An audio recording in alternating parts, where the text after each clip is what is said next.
Oh, no. Hey, Bethany family. Guys. Happy Monday. It is Monday, 5:30. It is time for a recap. Despite the weather that's going on around here, no matter how cold it is, how much ice and snows on the ground, we are still here to give you that recap of Sunday's word. As you can see, we have the team here, the my amazing co-hosts that give me a lot of laughs behind the scene and give me a lot of problems when they say about my questions. Just playing, I love them. But no, as you guys can see, we have Sister Maya, our social media director, also our Maximize Monday. If you did not catch Maximize Monday, please go back and watch it after this broadcast. Also, next to me, I have my partner in crime, my sister Des. Sissy Des. And then at the bottom, we have Deacon Antoine McGee, who held it down on Engage yesterday with that nice rev for this nice, lovely month. And then also we have Rev White that always comes and drops the knowledge. He drops the nuggets. And, he just makes us go back and say, ooh, ah. That's Rev for you, right? And if you guys do not know, my name is Brother Crazy Kevin. Dancing Kevin. But no, we love coming to you guys each and every Monday to have a great discussion about the word that we receive. It's always good. I always say to you guys, it's always good to just discuss Sunday's word and as well as Wednesday's word at times too, and just laugh about it. Also, just conversate about it. It's just that fellowship that we are missing. So when we do get that chance to talk about it and just talk about church, it just feels so good. So it's always good to come here each and every Monday at 5:30 and engage with you guys as well. Even though we may add our own opinions and answer our own questions up here on the panel, we want to hear from you guys. So before we go into the questions and everything, we want to know where you guys are tuning in from. We love to hear where you're tuning in from, whether they're down south, 5 minutes away, or across the world, or even on the West Coast. We have people that join all the time. So, right now, I invite you guys to drop your location in the comments. Let us know how you're feeling on this Monday. What's the weather like? What are you doing this Monday evening? And, tell us about how you felt about Sunday's word as well. As we're waiting for people to come in panel, how are you guys feeling today? Everyone looking nice, fresh face, ready for this discussion. What's going on with you guys? It's good. Feeling blessed. It snowed again. No more snow. No more snow. It's annoying, right? With this snow. No, the cold is fine. The cold, bitter cold, it's fine because you can dress and put your stuff on. But snow, I mean, hey, Lord, I know you know what you're doing, but right. I'm not feeling the snow. The cold is cool. I'm cool with the snow. I'm cool with the cold, but the snow is good. I don't like cold, and I don't like snow. That's what I always say to people. I don't mind the cold. I don't mind it because you can layer up. But it's like that snow when you get the slippery and oh no, I don't like all that. No, I don't like all that. For me, I mean, it's pretty to look at. I enjoy seeing it, but not having to go out in it and drive and shovel. It's a piece of work. It's a piece of work. That shoveling something else. Now, if you wasn't raised up on shoveling, listen, you cannot get it. Listen, I'm out of practice. I used to make some money shoveling around my neighborhood, but those days have gone and passed. It was making me mad. I saw no teenagers out. I saw no kids out. Isn't that crazy? Can we way off topic? But how much? Let's back up. What's an acceptable price to pay for someone to shovel your snow? Well, I think it depends on the house. It depends on the house and how much I had. Depends on the house. So my base price on the house when I was shoveling would be 10.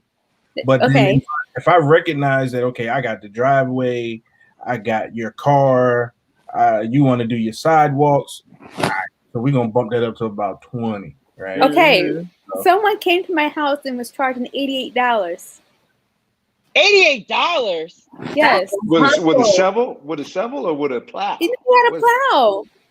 Oh well, he had to put gas in it. It's quick. They make the money like that. He was doing it. He's trying to get rent. He wasn't trying to get moved. During the wrong time. To get rent.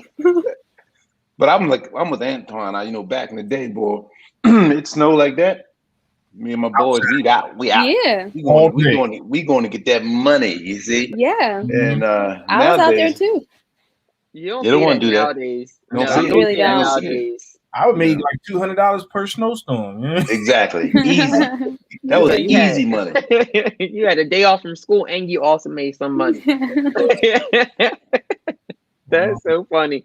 But no, I don't like driving in the snow. It looks nice when it falls and everything, but once you get the shoveling and doing all that, you can keep it. I've never was one to play in the snow either. You take 20 minutes to get dressed up to go play out in it. To play in it for 5 minutes. And then your mom telling you to take everything off at the door and then jump in because you're not getting no snow in my house.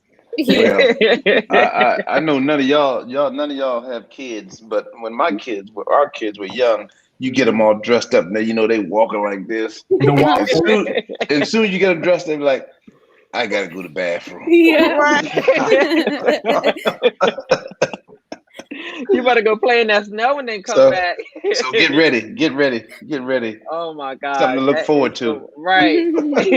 And something to look forward to this month, if you guys do not know, it is the month of love, and not just romantic love, it's just love in general. We are celebrating this month of love. We just came off a Transformer Lives month, but this is also the month of love. And we want you guys to show love. So you can show love in many different ways, by sharing the broadcast, by inviting people to the broadcast, or even like Sister Des said on Engaged 2 weeks ago, by going to our Harvest Bookstore and buying someone a book or a t-shirt out of the Harvest Bookstore. But we want to know, what are you doing this month to show that love? And when you do that, we challenge you guys to take a picture of it and hashtag show love BBC. We love a good challenge here, but during these times, I think showing love is so important, and we want you guys to continue that throughout this month. So make sure you show some love to your neighbor, to your family member, to a church family member.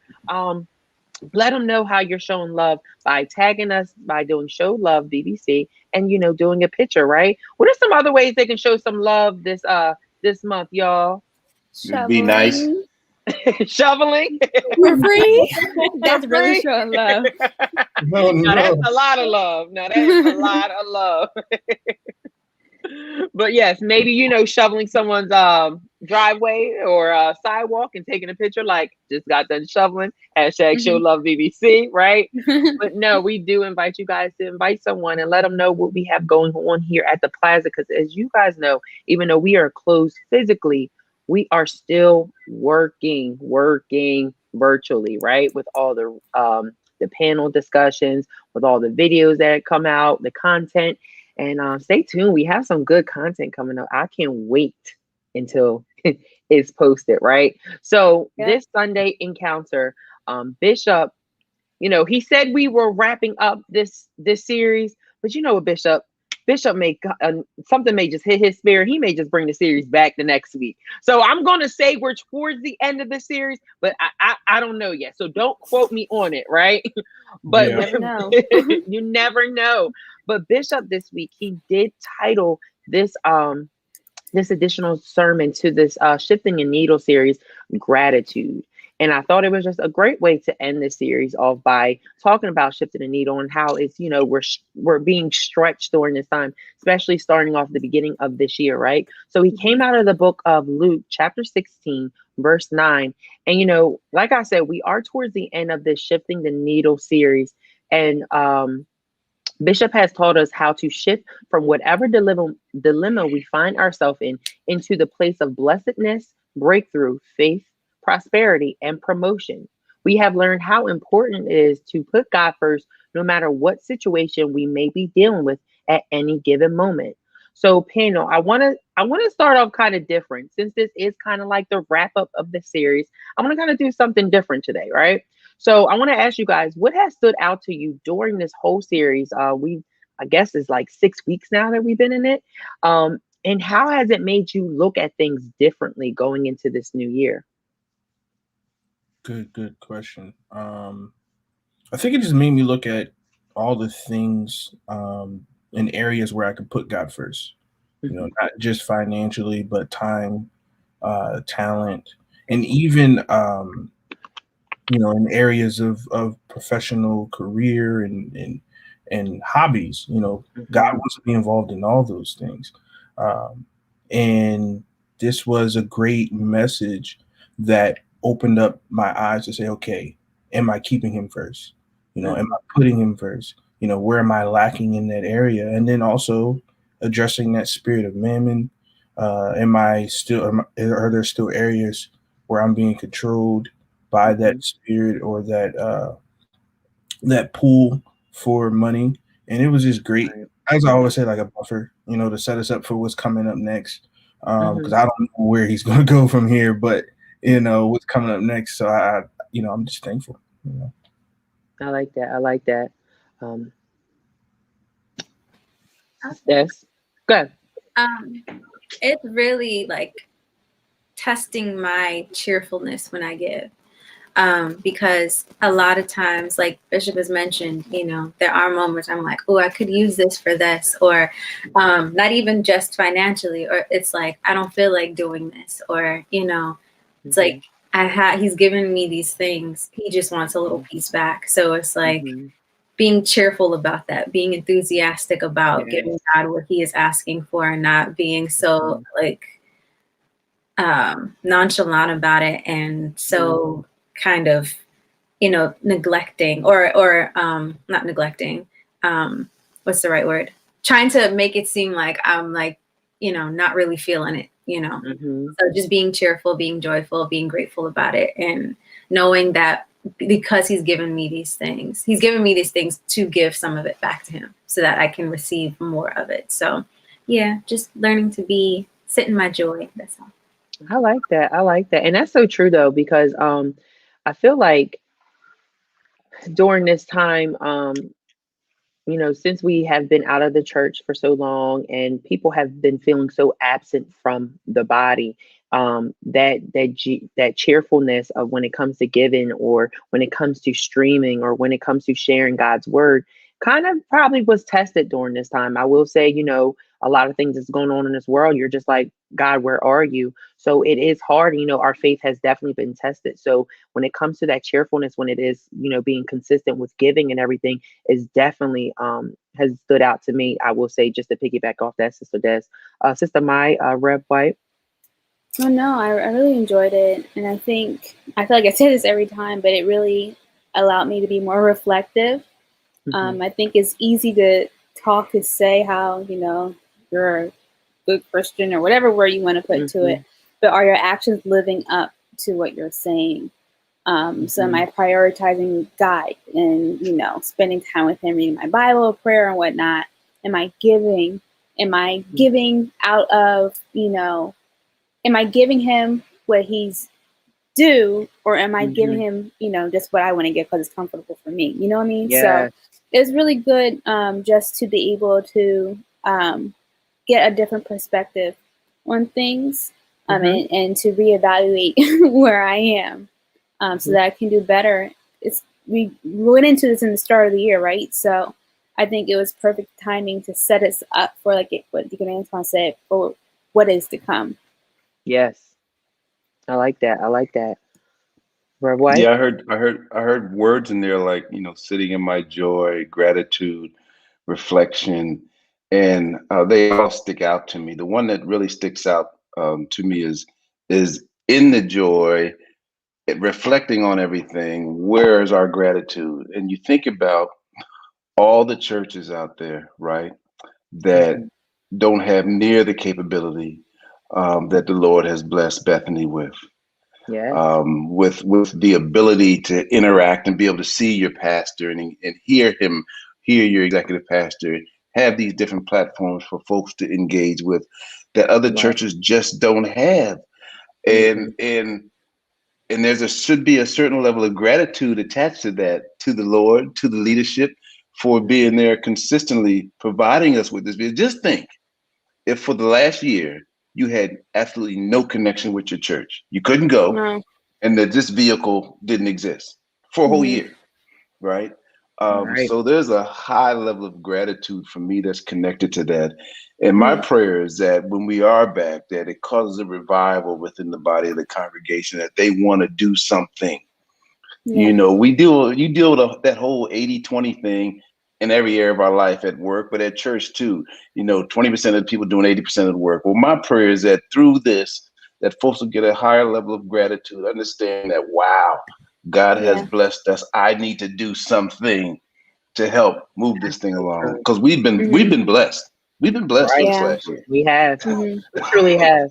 I will say, not just because, I love my church, but I will say that we truly have been blessed during this time. And it reminds me that there's something here for everyone. So, you may be trying to find that group to relate to in church. We have it here at Bethany, and like with the leadership that we have, and just through all the things that have been birthed during this time, I'm just like grateful for it all, because it touches so many different populations of people and different age groups and stuff like that. And it also, helps you grow closer as well. So I definitely will say, like, I'm grateful. That gratitude is coming, exuding for Bethany. I'm with you, Rev. And folks don't need to be overwhelmed with, folks don't need to be overwhelmed with, I have to do this or I have to do that. I have to be out front. There's so many people behind the scenes doing good, hard, necessary work, whether it's 30 minutes or an hour a week. It's not, you don't have to be there every night doing everything. But there's something for everybody that they can do, and it's going to be a benefit to the kingdom. It's going to be a benefit to folks that don't even know who Jesus is. And it makes you feel good. And it's good for you. So I'm sorry, I'm a little excited about that. No, that's good. No, that's making me excited. Sister Maya, what were you going to say? No, I mean, I just echo what Reverend Rich said. There's something here for everyone. And I think sometimes, when you're new, you might look at how big the church is or how many people that go there and, kind of question, okay, where am I going to fit in? But the more you get to know people and the more involved you are, the more of a family you become. And even though, because there's a lot of people who, are new to Bethany in this time that we're in now, you can still get involved even though we are, virtual. You can still join ministries, and we have Zoom calls going on. We have what we're doing right now. Like, there's still ways to be involved. So definitely, come be a part of it. We had a fun time. Yes. Yeah. And don't fall for the okie doke. Yeah. Just because it looks like a well-oiled machine and it looks like you got stuff going on does not mean you can't help. Does not mean we don't need your help or want your help. I had that whole misconception before I got started serving. Like, oh, they don't need me. They got everything going on. But knowing behind the scenes, like, oh, okay. There's always room for more. There's room. There's always room. So come on through. We here for you. Amen. Praise Jesus. That's so awesome. No, and then if you also want to, get more involved in everything, please, if you have not already, join our Connections Church. That has been birthed during this time, and that has really, helped people stay connected with our ministries, with our leadership. I know Bishop has classes on Monday nights for some people.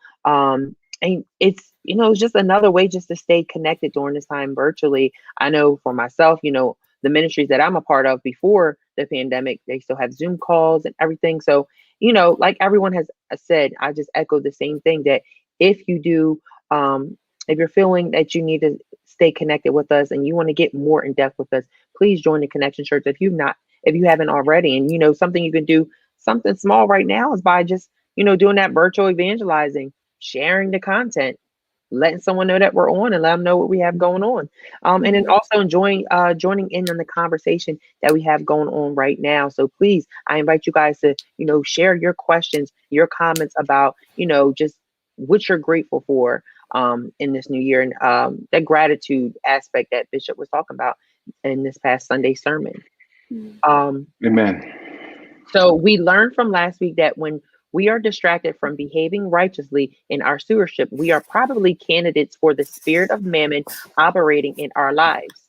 Jesus teaches us that you cannot serve God, who is a spirit, and mammon, which has a spirit, at the same time. With that being said, mammon, money, wealth, and possessions have no righteousness on their own. Motive and purpose dictate the character of the sacrifice. Jesus teaches us that we value what we value shows him the focus of our hearts. The Lord is teaching us to become familiar or friendly partners with resources, mammoth, and wealth. Become familiar with it, and you'll become familiar with its true purpose. So let me ask you guys, what advice would you give a believer who needs to learn that balance when it comes to appreciating their blessings, but not loving God less? Because, last week we talked about that, where you idolize certain things, or you put something that you really love, like maybe it's your car or your wealth or your job, and it kind of shows that you love God less because you put that before him. You give that honor more than you give God. So what advice would you give a believer who needs to learn that balance? Because Bishop talked about that balance last week. I would say remember that God, he gives and he can take away. So it's like making sure that you honor what it is that he gave you. Because at any given time, that thing that, that money, that material item, that person, whatever it is, can be taken away from you.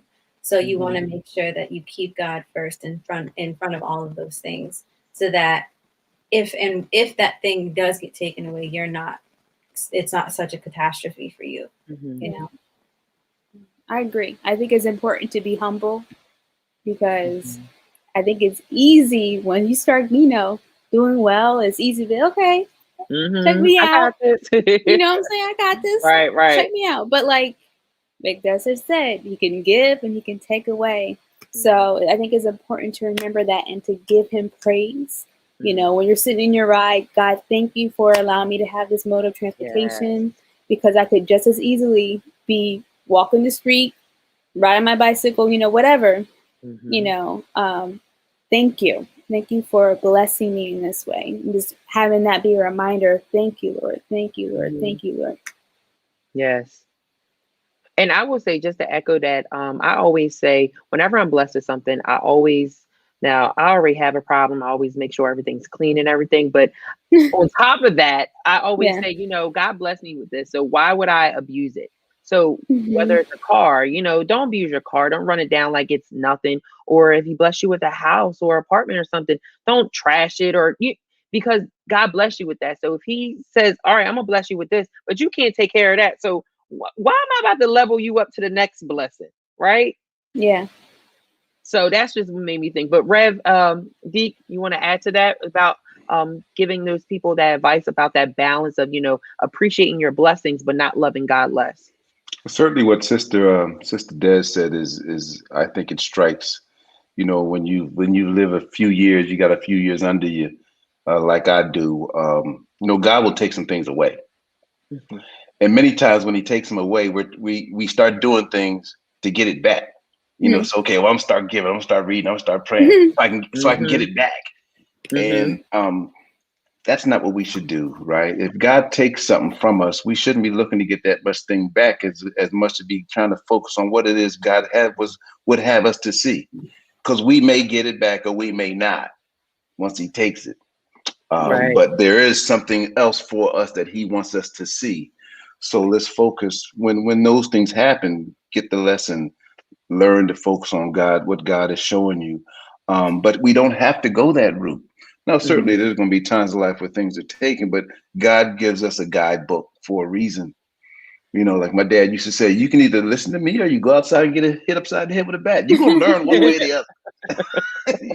You learn the easy way, you learn the hard way. But it's something Hopefully you learned the easy way. Right. Here's the guidebook. Here's the guidebook. Use the book, and the book is there for a reason, right? He gives us that word for a reason, because he doesn't want us to have to go through the rough side. I'm going up the rough side. You don't have to go up the rough side of the mountain. Sometimes he wants you just stay true to the word. Doesn't mean that things aren't going to happen. They are. But those things that we bring upon ourselves, he doesn't want us to do that. That's why he gives us the book. I like that. I was just going to say, continue to seek his heart and not his hand. When we value the Lord's heart more than we value what's in his hand, he'll open up his hand freely. I learned that in my life. I'm seeking God for my blessing. Well, you keep seeking him just for the blessing, You know, he may or may not bless you, but then you're missing out on what the true purpose of your relationship with God is. You know, it doesn't say love God with all for all his blessings. It says no, love God with all your heart, you know, and all your soul and all your mind, seeking his heart. And that is the key that he wants. You know, he wants us to be, you know, after his heart. So then we can know where the blessings are. I like that. So, can I read a comment from the of course comment section? Ms. Roman says, I think Bishop said it best when he said that the finances are the blessing, but God himself is the reward. Yes, Ms. Roman. Oh, Ms. Roman, that's my friend. That's my friend. So to break the spirit of mammoth, gratitude and obedient faith giving to God will break the spirit and open up the blessing that all of us want.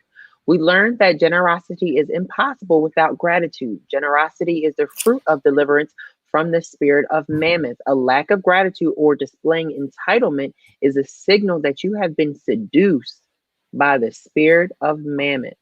So let me ask you guys, how can the feeling of entitlement stop or affect an individual's walk with God?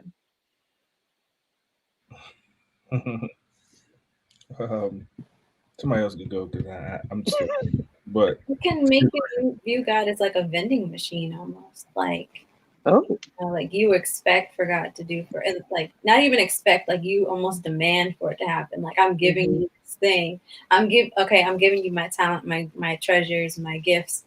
Like what are you going to do for me? And it becomes a conditional relationship. It becomes a relationship where you're there's not like a genuine. You're not genuine in your movement. So, I like that. I like that illustration. Spiritual machine. Wow. I like that. Anybody else want to add to that? How that feeling of entitlement can stop or affect your individual's walk with God? I think at the root of entitlement is pride, and God resists the proud, right? So when we go to Him in a very prideful manner, like I'm owed this because of whatever your reasoning is, you're missing the point of how you're supposed to go to Him. You go to Him in humility.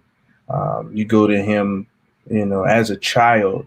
And I know Rev has kids, but I don't have kids. But when I used to be involved with the YMCA, if a child came up to me demanding something, I was like, you're definitely not going to get it the way you came you're approaching me like that. But when a child came up to me and asked, nicely, but I could discern whether I was being hoodwinked or not, I was like, okay, I got you, but don't come to God with your boastfulness. Like I need this. No, don't do that. When you say that, Antoine, I think of how we are, supposed to respect and have reverence for God. Yeah. When we are entitled, I feel like that is almost like trying to get on God's level. That it's okay for me to even talk to you like this. Right. You know what I mean? So I know that's not something I want to do, but yeah, I think it's really could be damaging to that walk because you're just setting yourself back. Because God, I mean, just think of it. If you want to take it there, because I know my mom's like listening. But like, if I were to talk to my mom in that way, she'd be like, "Oh no, I'm not giving you nothing." And just because you said it, you're not gonna get it for a while. You know what I'm saying? Come on, I think it's that same concept with God too. We know Mama LaBoo don't play. We love Mama LaBoo. She don't. I know that's right. You don't play. I'm good. You don't play. You don't play. Rev, would you like to make a comment about that? Just that whole entitlement thing is it's evil spirit. I mean, we all interact with folks all the time, and I mean we've talked about it a lot. But you have kind of two buckets of folks, right? Those that feel they're entitled, and those that have a feeling of entrustment, right? I've been given the opportunity to take care of this thing. I've been entrusted with it. I don't deserve it. I'm not entitled to it, but I've been entrusted with it. You know, it's like the parable of the talents. They were entrusted with something. Some did something with it. Some didn't.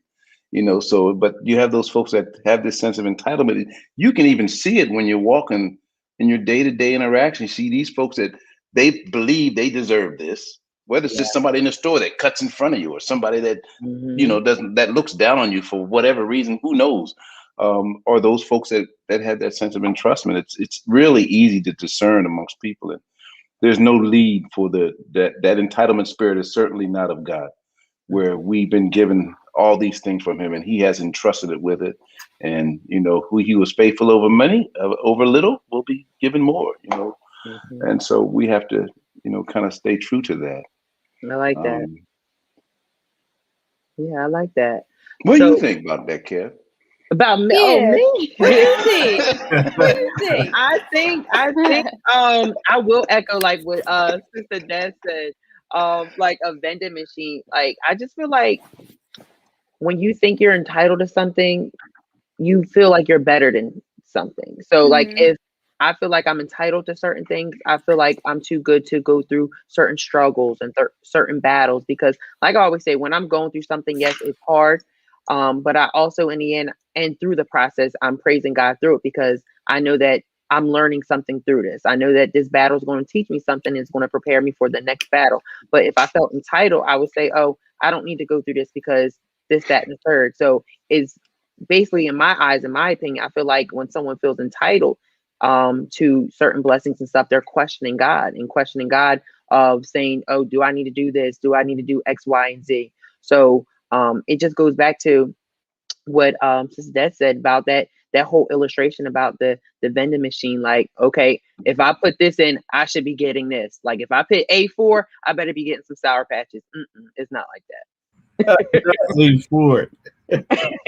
But no, like it's true. And I think that's what honestly, I feel like there are some people that may have been in church for a while, or they may hold a position or stuff, that feel like they have this entitlement. Say something. And they don't feel like they, you know, are like other Christians that probably just got saved yesterday, right? Yeah. But it doesn't matter how long you've been in the church, no matter how long you've been in the word, you know, we are still all at the same level. So when it comes to that entitlement, you know, it's sad to say you see it a lot. And sometimes in church, majority of the time. Yep. And those folks in church are just like the Pharisees and the Sadducees, right? Those folks, they were the ones those were the entitled ones. Yeah. You know, that's not that leavened bread. Yeah. Sister Des, did you want to add to that?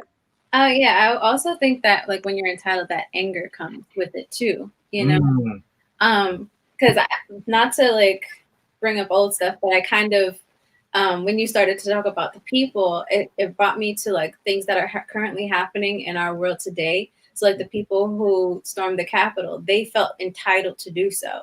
They felt that they had the right and the, you know, that this was their moment to do that. You know, that anger built up within them, that pride built up within them, that, you know, the same energy they had is the energy that some people have towards God. That anger, why is this not happening for me when I think it's supposed to happen? And why is it not going my way? It's like, because it's not like, this is not time. This is not your moment. This is not, you know, you either have to wait for it. And for the people the people who stormed the Capitol, they were just brainwashed. But, you know, in talking about the Bible and talking about people of God who feel entitled, it's like that anger that you can have towards God. It's like, why aren't you moving? I'm doing everything I'm supposed to do. I'm tithing. I'm, you know, working in the church, or I'm reading my Bible every day, or I'm doing X, Y, and Z. And it's like, you don't control anything. And that's the thing. We want to control stuff. And that's where that anger, that's where that entitlement comes in. So I like that. That sounds like a lack of submission to me. That too. Lack of submission and patience, you know. Yeah, the patience of it. Because God likes to he likes to do everything fresh. He's the original organic cooker, so to speak. He don't do that processed stuff out the can and going to the supermarket. No, he wants to raise his own chickens and all that stuff. So God. You got to be patient with him. You know, he's not giving you nothing store bought. Right. I like that. I like you that. got that right. You got that right. And I was just looking in Job to Sister Dez's point, exactly what she said in Job 38 in verse 4, where God speaking to Job, he says, "Where was thou when I laid the foundation of the earth? You know, what you do? What have you done? All right. You coming to me? Where were you?" That was a tough conversation, boy. God is like, come on now. So you just got here. Relax. Right. You just got here. Yeah. I like that. So God wants to shift the needle from average to excellent, even though your circumstances may try your patience at the time. A problematic season should birth your creativity. Your problem should not shut you down. It should open you up. Your creativity should explode during difficult times. Now, Bishop and Pastor Nick talked about this during the discussion yesterday, during Engaged. And I just wanted to bring it back to the recap because I think it's so important during this time and it's so relevant during this time. So I'm going to ask you guys the question first, and then I have an additional question. Okay. Oh boy. So first, what are your thoughts about problematic seasons birthing creativity? Boy, go ahead, Reb. I saw you. Well, it's. I'll just say something real quick and be quiet. Where have you ever grown? Have you grown more through the easy stuff or the hard stuff? Right? That's it, right there. I mean, let's even look practically. Like I've read up on Berry Gordy. Like he started his business when he was going through some struggles. You know, he used what he was struggling in to start his business. So a lot of his processes and things that he did, he used from the Ford company. You know, how the records were getting done and who was working and all that other stuff. So our hard times, our hard seasons are talking to us. The thing is, are we really listening?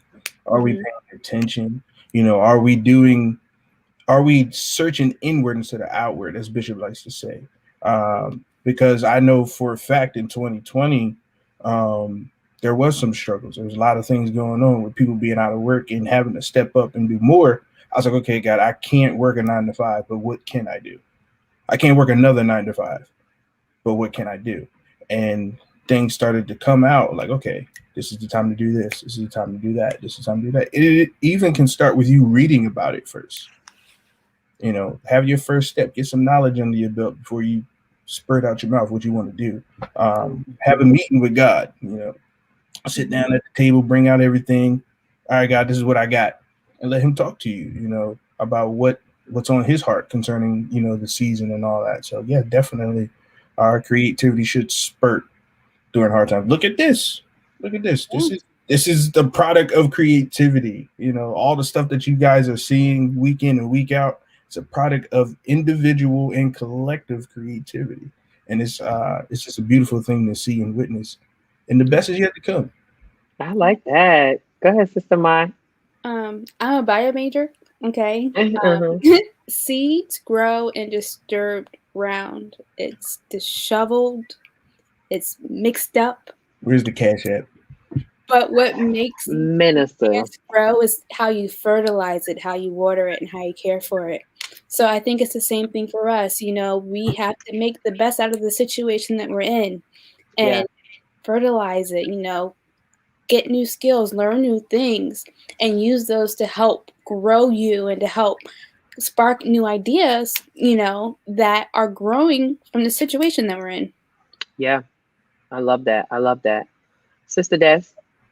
Yeah. I love everyone's point. Like the first thing that I thought of was the whole the illustration of giving birth, you know, the whole process of being hard and struggling and going through all of those pains to get this beautiful thing at the end. So that was where my mind went through instantly. But I love all of you guys' illustrations and explanations. Okay.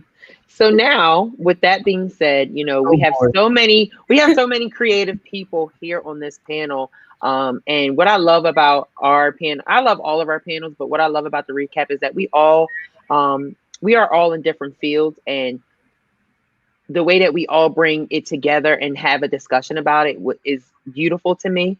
So with that being said, if you don't mind, how have you been creative during this time? What new things have been birthed through your creativity? So much. I guess I'll go first, but I would say the first thing is I learned to start trusting my pen again. And when I say that, I started writing more and more. There was this time where I stopped writing, and one day it was just like, it's a lot going on in my heart and a lot going on in my mind. Let me pick up this pen again and start writing things. And then as I started writing, I was like, you know what? I can actually do this professionally. And research, how to create a blog, what's the best platform, what to talk about, how to talk about it, the length of which you're supposed to write. So that was one aspect. And then musically, things are happening slowly but surely. I'm so excited about that. You got to be careful during this time, but it's happening. And I think another part of my creativity is just here, helping in social media, helping in multimedia, things that we can do in different aspects. It's been wonderful, to bring these different things to pass, and it's very fulfilling too, especially when you're doing it under God. So most definitely, I would tell. Oh, ditto to that. Sister Des, would you like to share next? Sure. So as y'all know, I'm in the wellness field. And the biggest thing for me, I used to do classes in person, like with yoga classes or with teaching meditation. I used to do those things in person. Now I do those classes through Zoom and through online and through YouTube. And I just think that it's been, actually prefer it. I do miss the in-person. I do miss being able to manually adjust folks or, do different things. But I love the fact that people can be in their own spaces and be as comfortable as they want to be and make their space as much as warm as they want it to be. And they make their own containers. And then I just get to come in, virtually, obviously, but I just get to come in and offer what I can to them. And I just love that because, I was reading about the guy who actually invented Zoom, how he's like a billionaire now. Like he didn't even realize that it was going to be like 2020, he became a billionaire, and it's because of that creativity that he had that all of us have been allowed to continue doing our work and continue to share the gifts that God has given us naturally, And one thing too that has come out creatively for me, I didn't realize the power of my voice, because I didn't realize it. And even coming on, even being a part of like recap and different things like within the church and like getting asked to do different, just getting asked to do different things. I'm like, oh, y'all want me? You sure? Because I'm usually very much, I'm good, but the fact that I get to share and it's like, oh, you have something to say, you like somebody sees you, so creatively that is benefiting, that is reassuring to know. And yeah. I love that. Sister Mai, would you like to share? You are just jack of all trades. We love Sister Mai. She has been such a creative mind behind the scenes. So what new things have been birthed through your creativity? If you would just like to share. It's been my biggest joy to be able to serve on the social media team and seeing all the ideas that we've had for some time now, starting to come to fruition, and things like the recap and some other things that we're working on that's going to come out soon. Can't say, but it's been exciting to see all that happening. But I also started my photography business officially, right in the height of when everything was happening with the coronavirus. I got a studio and, I'm getting clients in and taking their pictures and whatnot. And that's something that had only been a dream So now being able to do that and to be creative and to come up with new ideas, it's a lot of fun. I like that. I like that. Rev White. I ain't been did nothing. Now, come on now, Rev. Cut it out. You are a businessman, sir. Come on now. It's been, but for me, it's been a very interesting dynamic. As some of you know, I've been home. I've been working from home for a year, and in a year, I would have been around the world 2 or 3 times just working. So I mean, I've never been home. 11 months in a row. Right. My family's never seen me every day for 11 months ever. So that's a reconnection that certainly has been something that's been a blessing. Certainly, reading and writing. I've always loved to read. I've always loved to write. But the time has provided the opportunity to do a lot more. That I love to cook. I'm a chemist, so chemists like to make things. So I'm a chemist by trade. So I've been able to do a lot of cooking. But also during this time, folks have still gone on to see the Lord. So I've had the opportunity to do a host of funerals and things like that in a very interesting environment, a very different environment where you can't touch and you can't hug and you can't get close and everybody's separated, but you still have the opportunity to honor the life that has gone on to be with the Lord. So everything's been kind of new for me because I've been used to doing things so differently, and that has all changed, just like that. I like that. I like that. And just to echo, I would say, just like Maya said, just being a part of the social media team has really stretched me beyond my my comfort zone. So about it, Kevin. Oh, thank you. I'm comfortable about what you're doing. All of y'all are naturals. Oh, thank you. But it has birthed some ideas in me. So hopefully soon we shall see something soon. Yeah. So so we'll see. We'll see. Keep you guys posted.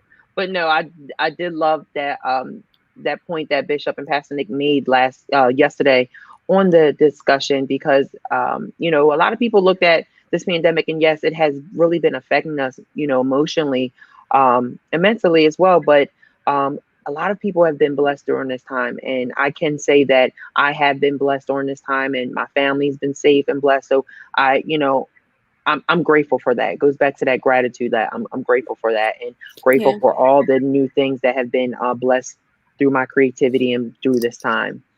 So I definitely wanted to highlight that. Looking at Hebrews chapter 11, verse 6, we learn that the blessings are the finances, but the reward is God himself. Thank you, Miss Roman. Without faith, there is no chance of pleasing God. You have to believe that he is everything the word says he is. In the text, the word rewarder means to pay what is due. God is a rewarder of possessions and all the things that we are concerned about, which he calls some things, but God is the reward himself. So let me ask you guys, do we sometimes forget that God is the reward himself?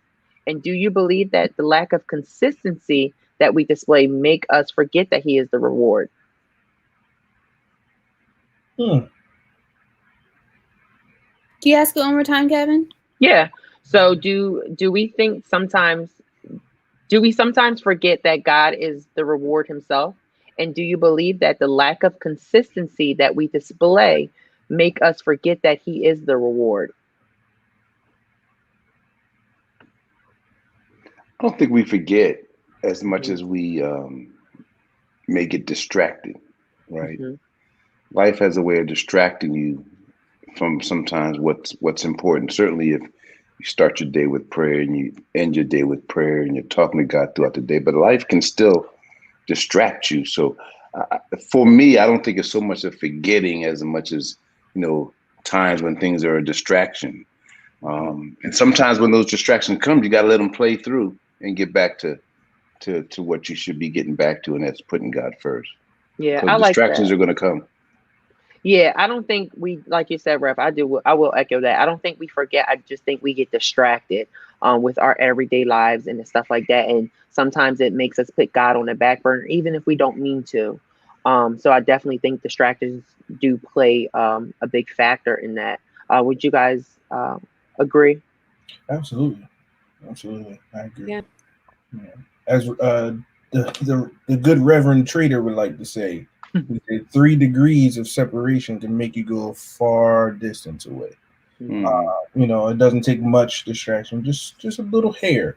And if you keep following that distraction, you'll realize that you're further away from God than you thought you were, because you're being led by what's distracting you. So yeah. Okay. I like that. Looking at Exodus chapter 13, verse 13, the text tells us that there must be a sacrifice of the firstborn. So firstborn children were dedicated to God, and males born in a flock of any believer was sacrificed to God.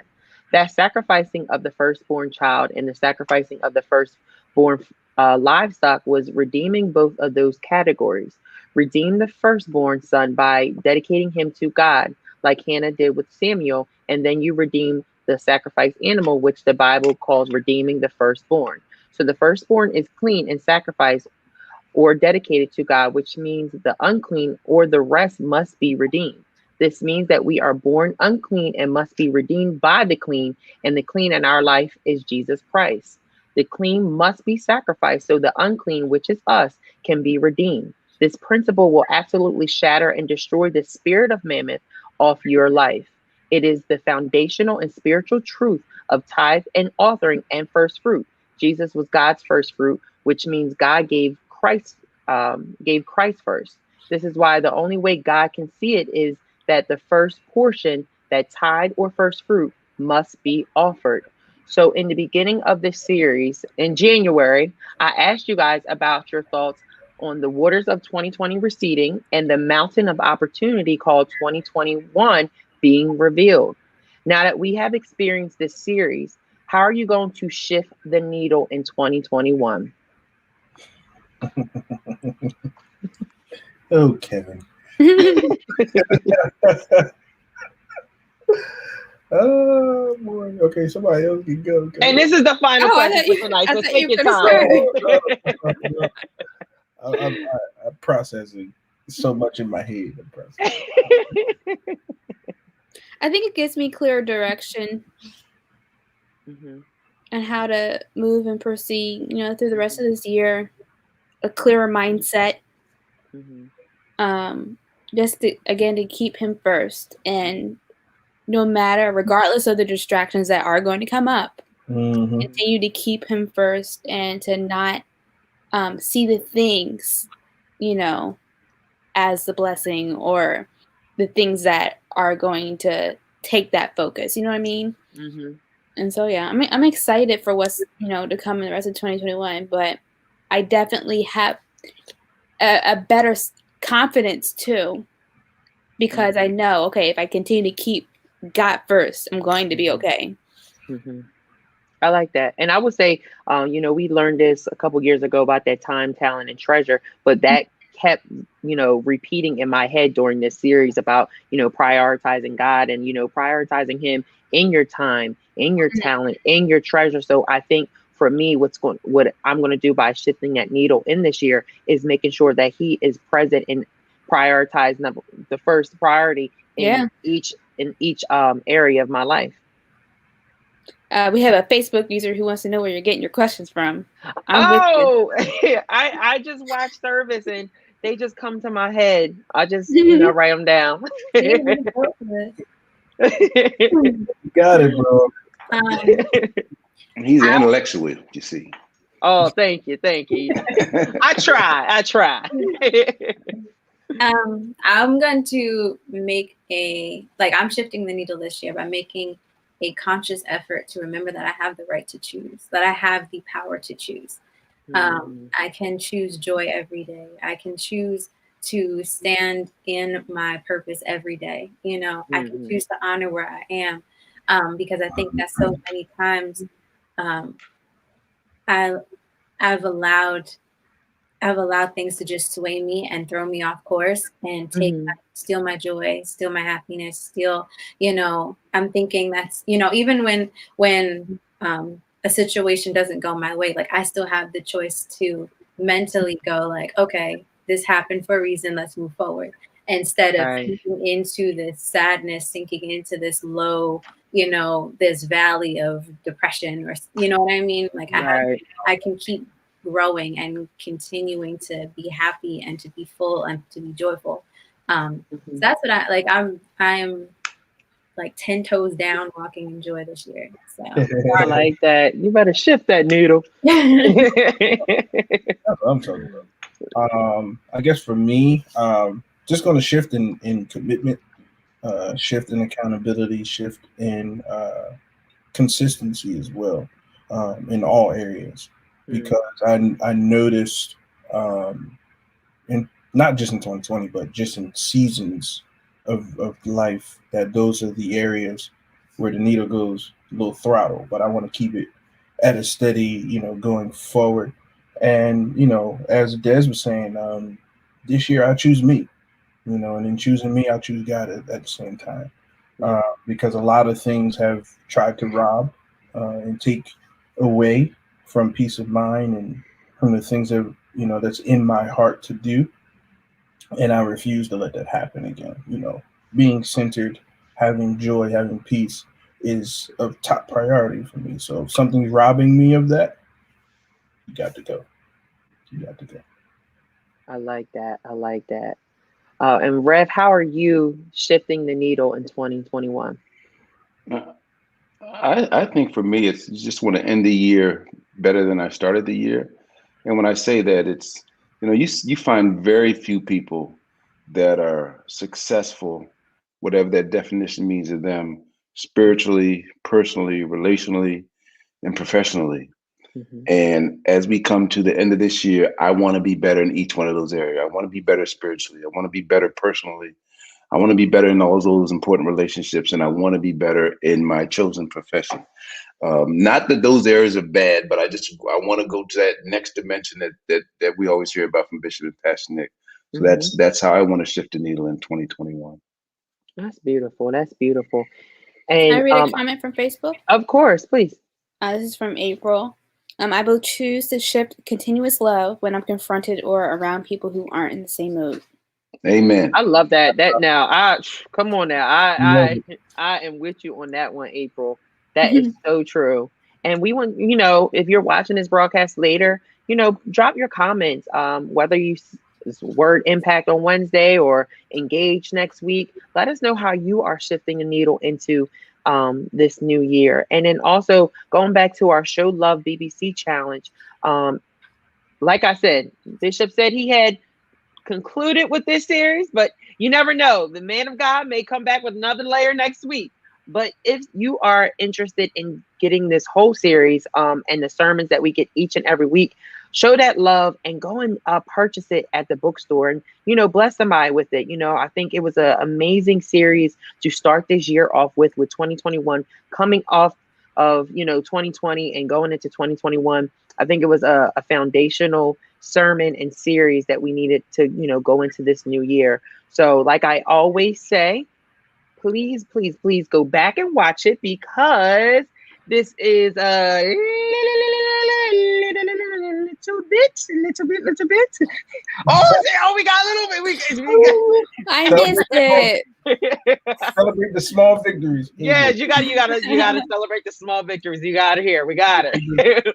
But no, this is just a little piece of what we received on Sunday, because Bishop does an amazing job at just illustrating that Bible and connecting that word and the sermon to different scriptures and everything, and how he teaches. I can't. So please go back and watch it. And let us know how you felt about it, and whenever you see us live, like I said, on Word Impact or next week, let us know, especially when that Q&A is up with Bishop and Pastor Nick. But like I say, each week, this is the church that never sleeps, even virtually, and never sleeps.